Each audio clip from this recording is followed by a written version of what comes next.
कक्षा 8 विषय विज्ञान के अंतर्गत हम लोग इकाई 1 विज्ञान एवं तकनीक के क्षेत्र में नवीनतम प्रवृत्ति नामक पाठ का अध्ययन कर रहे हैं।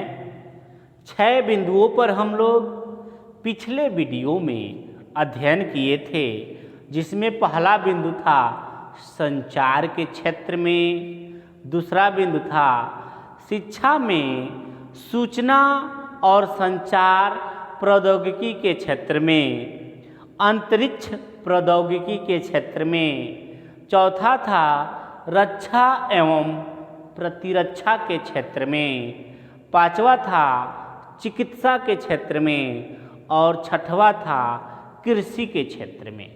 आज का हमारा जो पहला अध्ययन बिंदु होगा, जो 7वां जिसको हम कहते हैं, वह है परिवहन के क्षेत्र में। परिवहन के क्षेत्र में।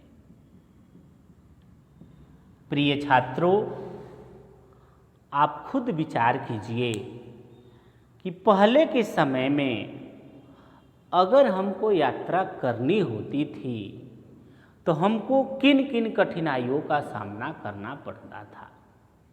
आज के इस वर्तमान स्थिति में विज्ञान हमको इतना आगे कर दिया है कि हमको बहुत ज़्यादा दूरी भी बहुत कम समयों में तय कर लेते हैं। यह सब संभव हुआ विज्ञान और तकनीक के क्षेत्र में नवीनतम प्रगति के कारण। हमको लंबी से लंबी दूरी अगर तय करना हो तो उसको बहुत कम समय में हम लोग कर सकते हैं। इस क्षेत्र में, परिवहन के क्षेत्र में ई रिक्शा का चलन हुआ, जो पर्यावरण के भी दृष्टि से अच्छी है। ई रिक्शा के संचालन से पर्यावरण का प्रदूषण बहुत कम होता है।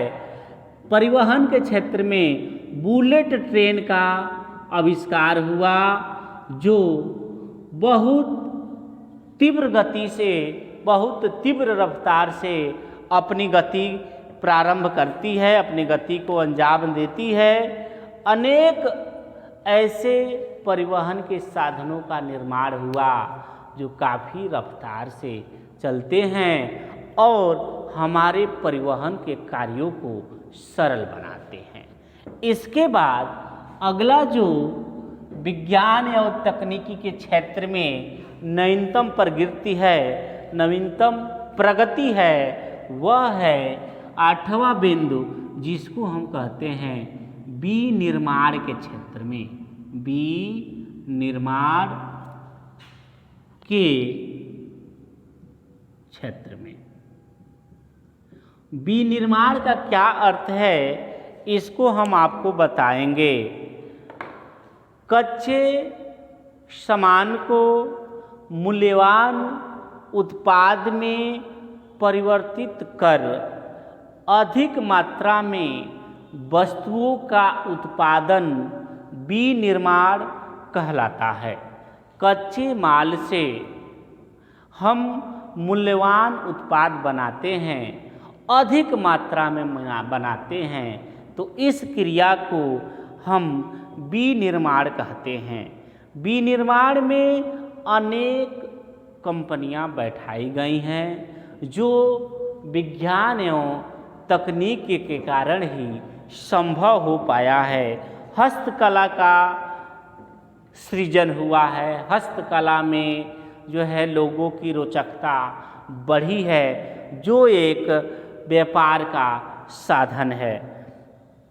विनिर्माण के क्षेत्र में अर्थव्यवस्था में काफ़ी संपन्नता आती है और हमारे किसी भी देश की प्रगति जो है, किसी भी देश का जो विकास है, वह विनिर्माण पर ही निर्भर करता है। जिस देश में विनिर्माण की प्रक्रिया जितना ही अधिक होगी, वह देश उतना ही विकासशील होगा उतना ही आगे बढ़ेगा। इसके बाद से अगला जो हम लोग का अध्ययन बिंदु है वह है 9वां, जिसको हम कहते हैं उद्योग के क्षेत्र में, उद्योग के क्षेत्र में। अब उद्योग के क्षेत्र में क्या है, प्रिय छात्रों, आपको इस बात की जानकारी होगी कि नित्य नए नए कंपनियों का निर्माण हो रहा है, नए नए मिलों का निर्माण हो रहा है, जिससे जो है नए नए वस्तुओं का निर्माण आसानी से किया जाए। आपको बता दें, बाल्को, हिंडाल्को और नाल्को आदि ऐसे उद्योग हैं जो एल्युमिनियम से जुड़े हैं।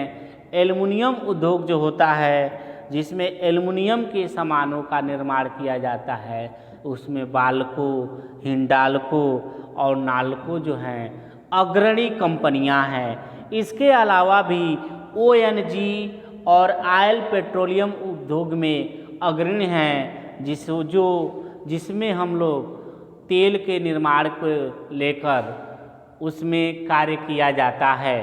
फिर अनेक ऐसे कंपनियां हैं जिसमें अनेकों उत्पाद बनाए जाते हैं। मेक इन इंडिया इसी तर्ज पर भारत में लॉन्च किया गया है, जिससे निर्माण को बढ़ावा दिया जा सके। इसके बाद अगला जो हम लोग का अध्ययन बिंदु है वह है बिंदु 10, जो है ऊर्जा के क्षेत्र में। ऊर्जा के क्षेत्र में यह एक महत्वपूर्ण क्षेत्र है जिस पर मनुष्य का जीवन आधारित है।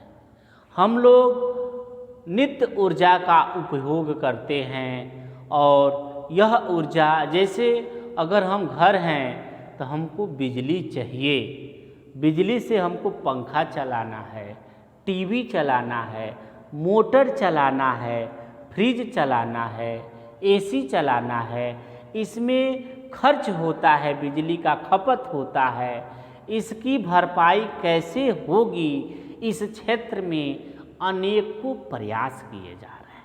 प्रिय छात्रों, हम आपको बता दें कि कुछ सालों से सौर सिस्टम पर अधिक जोर दिया जा रहा है, सौर सेल पर अधिक जोर दिया जा रहा है, जिससे हमको सूर्य से जो ऊर्जा प्राप्त होती है उस ऊर्जा को एक यंत्र के माध्यम से वैद्युत ऊर्जा में बदलते हैं और उसका जो है उपभोग करते हैं।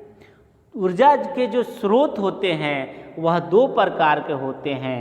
एक नवकरणीय स्रोत होता है और दूसरा जो होता है अनवीकरणीय स्रोत होता है।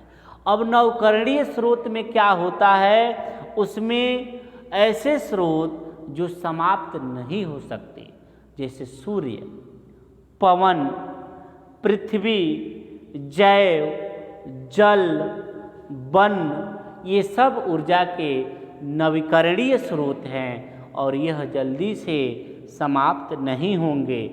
कुछ ऐसे स्रोत हैं जो समाप्त हो जाते हैं, जैसे पेट्रोलियम, कोयला, रसोई गैस, केरोसिन ऑयल, ये ऊर्जा के अनवीकरणीय स्रोत हैं। प्रिय छात्रों, हम लोगों को ऊर्जा का दोहन आसानी पूर्वक, सावधानी पूर्वक करना चाहिए। ऊर्जा का दोहन हिसाब से करना चाहिए, अनुयुक्त ऊर्जा का दोहन नहीं करना चाहिए। इसके बाद से अगला जो हम लोगों का अध्ययन बिंदु है वह 11 नंबर पे है और वह है व्यापार एवं वाणिज्य के क्षेत्र में। और ये 11 नंबर पर था। इसके बाद एक और है, दोनों हम लोग एक साथ पढ़ लेंगे। गवर्नेंस